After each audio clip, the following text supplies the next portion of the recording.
آپ نے جو ہے نا وہ دلیری سے کھیلنا ہوتا ہے، اور دلیری کے ساتھ جب کھیلیں گے تو پھر پاکستان کے لوگ جو ہے وہ آپ کے ساتھ چلیں گے.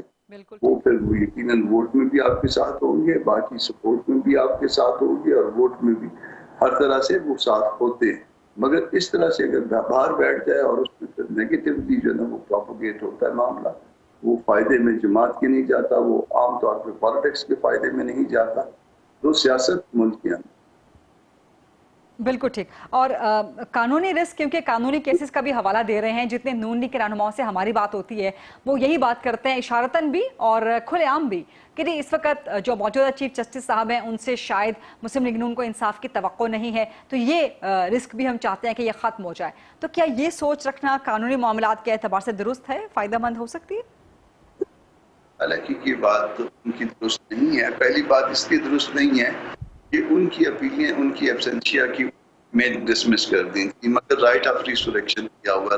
رائٹ آف ریسوریکشن یہ ہوگا کہ آپ جب آئیں اور آپ درخواست دیں اور گڈ کاز شو کریں تو آپ کی اپیل جو ہے وہ اسی طرح زندہ ہو.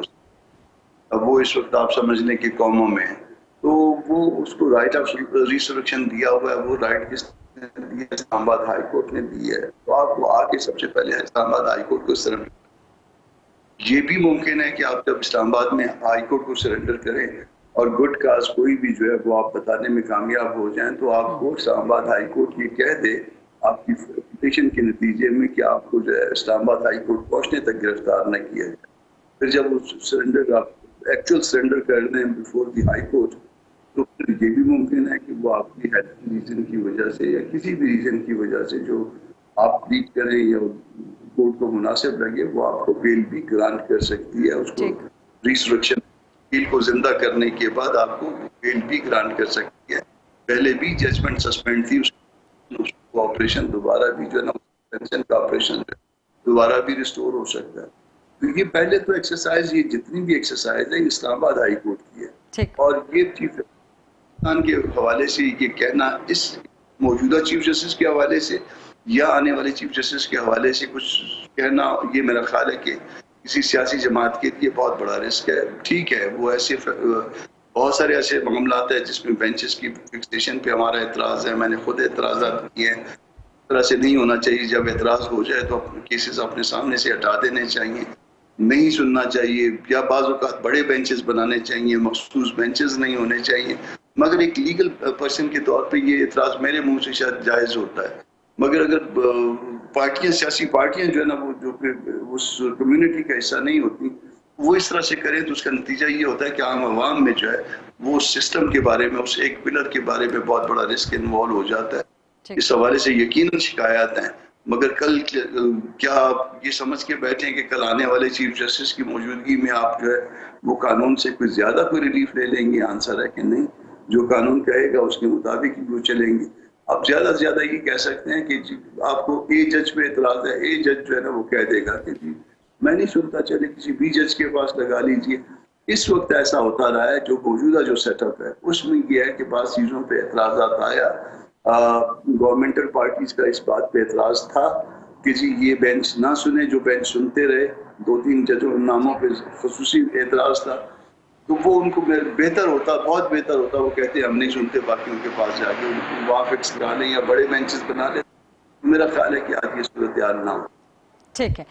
Coming back to you Rana Ahsan Afzal sahab, all questions arise at PMLN کہ آپ لوگ کرنے کیا جا رہے ہیں، کنفیوژن کا شکار کیوں ہیں؟ جیسے عامر جا صاحب نے کہا کہ سوال تو اٹھے گا کہ آپ لوگ 15 مہینے کی اپنے بھائی کی حکومت میں نواز شریف واپس کیوں نہیں آئے، اور کہ اگر اس حکومت میں نہیں آئے تو اب نگران حکومت کے دور میں واپس آ جائیں گے. سوالات سب مسلم لیگ نون کی طرف سے ہیں. دیکھیں، میں 2-3 چیزیں کلیئر کرنا چاہتا ہوں. جو زیرو رسک کی بات ہوئی، ایسا نہیں ہے کہ نواز شریف صاحب چاہتے ہیں کہ بالکل زیرو رسک ہو جائے، سب کچھ سرٹن ہو جائے. ایسی سیاست انہوں نے کبھی کی ہی نہیں ہے.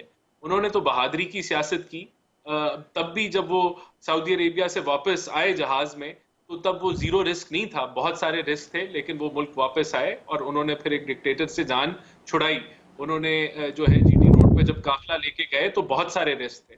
اسی طرح جب انہوں نے لاسٹ ٹائم بھی جب وہ لندن سے واپس آئے تو کوئی زیرو رسک نہیں تھا. ان کو پتا تھا کہ ان کی بیٹی وہ گرفتار ہو جائیں گے، لیکن اس نالج کے ساتھ وہ واپس آئے کہ انہوں نے ملک واپس آنا ہے، اپنے ملک واپس آنا ہے، اور وہ ہر دفعہ انہوں نے بہادری کا مظاہرہ جو ہے وہ کیا. 150 سے زیادہ پیشیاں بھگتی. وہ اپنے ورکرز کو یا خواتین کو آگے نہیں کر دیتے تھے کہ ہماری بچت ہو جائے، تو انہوں نے ہر جگہ جہاں جمہوریت کے لیے سٹینڈ لینا ہوا وہ لیا انہوں نے. یہ خواجہ آصف صاحب نے اپنی رائے کا اظہار کیا تھا، اور اس کے اندر ہمارا یہ کوئی رویہ نہیں ہے یا سوچ نہیں ہے کہ ہم ایکسپیکٹ کرتے ہیں کہ جب نئے چیف جسٹس آئیں گے ہمیں کوئی وہ رعایت دے دیں گے. ہم نے تو کبھی کسی سے رعایت نہیں مانگی نہ. ہم جب جسٹس ارشد ملک کو کی ویڈیو آ گئی کہ وہ انہوں نے تسلیم کر لیا کہ میرے کوئی کرپشن نہیں تھی، میرے پہ پریشر تھا تو میں نے سزا سنائی، تو امید یہ تھی کہ جوڈیشری جو ہے جب ان کو مس کانڈکٹ پہ نکال رہی ہے تو ان کی ججمنٹ کو بھی رد کر دے گی، جو کہ ہونی چاہیے تھی، وہ نہیں ہوئی. اور جو ایجنڈا دیکھیں، جو سپریم کورٹ، جو ثاقب نثار کی سپریم کورٹ تھی، آج بچے کو پتا ہے کہ وہ سپریم کورٹ جو ہے وہ پی ٹی آئی کی ٹکٹ بانٹ رہی تھی، وہ اس کے ساتھ سودے بازی کر رہی تھی، اور وہ ایک ایجنڈے کے تحت تھی، اور اس وقت ایک پلان تھا. تو آج جو یہاں جو ہم تنقید اگر کرتے ہیں چیف جسٹس کے اوپر یا سپریم کورٹ کے اوپر، تو وہ ہم اپنی کوئی خواہش کا اظہار نہیں کر رہے. وہاں ڈیوائیڈ ہے، بڑا میسو ڈیوائیڈ ہے، 184-3 کے اوپر ڈیوائیڈ ہے. پھر پارلیمنٹ کا ایک تصادم چل رہا ہے جو کہ ہم سمجھتے ہیں جس میں پارلیمنٹ ٹھیک ہے وہ غلط ہے، اور اس ساری چیز کا فیور اگر کسی ایک جماعت کو ہوتا ہے یا ایک فرد کو ہوتا ہے تو وہ سب جانتے ہیں وہ پی ٹی آئی ہے اور اس کی جماعت کو فیور کیا گیا. پوری پولیٹیکل انسٹیبلٹی جو پھیلی 16 مہینوں میں، وہ 63A کی تشریح کر کے جو ہے وہ ہوئی، جو غیر آئینی ہم سمجھتے ہیں کہ فیصلہ تھا، کہ جس میں آپ نے جو ہے ری رائٹنگ آف کانسٹیٹیوشن کیا. تو یہ وہ ساری بنیادیں ہیں جس کے اوپر خواجہ آصف نے اپنی رائے کا اظہار کیا. ہماری جماعت کی طرف سے جو ایک سٹریٹجی ہے وہ اس میں کبھی کوئی تصادم نہیں آیا. ہم دو ہی باتیں کرتے تھے، نواز شریف کی صحت اور دوسرا انصاف. دیکھیں، انصاف کے اوپر میں نے آپ کو بھرپور طریقے سے بتا دیا کہ ہمارا کیا موقف تھا. موونگ فارورڈ ہم اپنے کیسز بھی فیس کریں گے، اگر میاں صاحب کو جیل جانا پڑا وہ جیل بھی جائیں گے، لیکن ہم سمجھتے ہیں کہ یہ بوگس کیسز تھے اور یہ ختم ہو جائیں گے. رائٹ، آپ کا جواب آ گیا. ایک بریک کا وقت ہوا ہے جی. Let's take this short quick break, واپس آتے ہیں، پھر گفتگو کے سلسلے کو آگے بڑھاتے ہیں.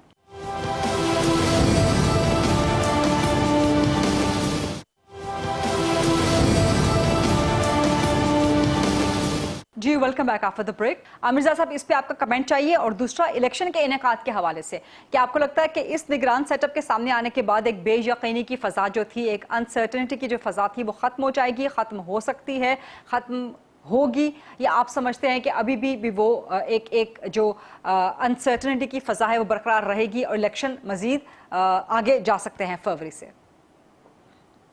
جہاں تک یہ نواز شریف صاحب کے کیسز کا تعلق ہے تو اس میں 90 کے بعد سے آپ دیکھیں کہ جس طرح کے کیسز ان پہ بنے، اور ہمارے یہی تحقیقاتی ادارے، چاہے وہ ایف آئی اے ہو، چاہے اینٹی کرپشن ہو، بقول ان کے اور نیب، ان کے پاس بوریوں میں بھر کے شواہد ہوا کرتے تھے. لیکن کیونکہ ہماری سیاست ایک ریوالونگ ڈور کی طرح ہے کہ اس میں سیاستدان آتا ہے، نکالا جاتا ہے، پھر آتا ہے، اور عموماً جو کیسز کو استعمال کیا جاتا ہے اس کو کہتے ہیں لائن حاضر کرنے کے لیے، کہتے ہیں کہ فال ان لائن کرانے کے لیے. لیکن عوامی پرسپشن کا جہاں تک تعلق ہے کہ لیکن ایمن فیلڈ کا کیس ہے، ماشاءاللہ انہی گھروں میں رہ رہے ہیں، اس کے اندر تو مطلب ہے آپ کتنے جلتے طبے پہ بیٹھ جائیں نون لیگ کہ جناب وہ جو تھا ان کے ہونہار فرزندوں نے جب وہ ٹین ایج میں تھے تب انہوں نے خرید لیے تھے، یا او لیول میں پڑھتے تھے تب خرید لیے تھے، تو لوگوں کو یقین نہیں آئے گا، لوگ کہیں گے جی منی ٹریل چاہیے. اچھا، اسی طرح عزیزیہ میں جس طرح سے پیسے ٹرانسفر ہوئے لوگ پوچھیں گے اس کے بارے میں. جو ایک کہتے ہیں کہ جو سب سے بڑا کیس ہے، جو پیناما سے بڑا کیس ہے، جس کو بند کرا دیا گیا سپریم کورٹ کے فیصلے کے تحت کہ جی بہت دیر ہو گئی اس میں، وہ حدیبیہ پیپر ملز کا تھا. تو بات یہ کہ اتنا یا تو ہم تسلیم کر لیں کہ جی اس ملک میں کبھی کرپشن نہیں ہوئی، ٹھیک ہے نا، اور ہمارے ہاں یہ تمام لوگ بے گناہ ہیں، پیپلز پارٹی، نون لیگ، ان کی دور میں دودھ و شہد کی نہریں بہتی تھیں اور ان سے زیادہ ایماندار قیادت کبھی ہم نے دیکھی نہیں. یا تم یہ تسلیم کر لیں جو لوگ نہیں مانیں گے، ٹھیک ہے نا. اس ملک میں جتنی بھی بدعنوانی ہوئی ہے وہ نیچے سے اوپر نہیں آتی، غریدہ آپ مجھ سے بہتر جانتی ہیں، اوپر سے نیچے کرپشن آتی ہے. تو نواز شریف صاحب کے اوپر ایک بڑا بوجھ ہے، ایک تاریخ سایہ ہے ان کے اوپر، ان کے خاندان پہ، اور وہ ہو سکتا ہے کہ مطلب ریگل آؤٹ کر دیں، کیونکہ ہمارے یہاں جو ہے ایک تو نیب کے قوانین میں ترامیم ہو گئی ہیں اور ہمارے یہاں وائٹ کالر کرائم کو سزا دینا بہت مشکل کام ہے. تو یہ میں نہیں کہہ رہا، لیکن ایک عوامی پرسپشن کی میں بات کروں، وہ ایک اپنی جگہ پہ رہے گی. دوسری بات ہوئی کہ الیکشنز کا ڈیلے، اصولی طور کے اوپر تو بھائی وقت پہ الیکشن ہونے چاہیے، لیکن ہمارے ہاں